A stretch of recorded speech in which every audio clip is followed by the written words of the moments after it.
Ayan, luluto po tayo ng chicken na may oyster sauce at isang lata ng pineapple na buo ang inilagay ko. Ayan, nag-slice po tayo ng mga fresh onion, fresh garlic, at fresh onion leaves. Inilagay po natin yan. Tinimplahan lang po ng toyo, patis, oyster sauce, garlic powder, onion powder, at sesame oil.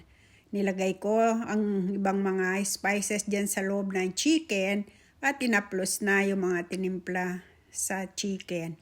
Hindi ko po siya igigisa, pakukuluin lang ng matagal at ito'y paano lang po ng matagal at low fire po ang gagawin natin.